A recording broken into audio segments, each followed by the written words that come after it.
ድጋሚ ወደቅ። አይዞህ አይዞህ። ጎዳ? አዎ በጣም ነው የመታኝ። የመታኸው እንኳን አንተ ነህ፣ የተጎዳኸውም አንተ ሆንክ እንጂ ማለት አይ ማለትማ እንግዲህ መቼስ አንተ ነህ እንጂ ባለማስተዋል ስትሄድ ድንጋዩን የመታኸው። ድንጋዩ መቼም ተንቀሳቅሶ አንተን አልመታህም አይደል? እኔ አውቄ አልመታሁትኝ። አይ አይደለም፣ አንተ መታኸው ልልህ ሳይሆን በመንገድ የመታህ እንቅፋት ሁሉ ጥፋቱ ያንተ ነው እንጂ በሆነብህ ነገር አታስብ።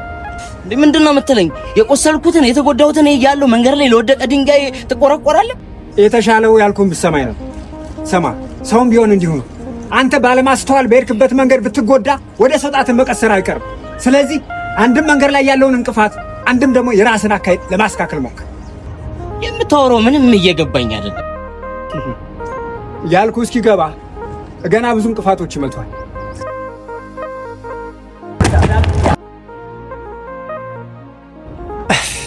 ድጋሚ ወደቅ። አይ የህይወት መንገዳችን እንቅፋት የበዛው ቢሆንም አስተውለን ብንሄድ መውደቃችን በቀነስን ነበር።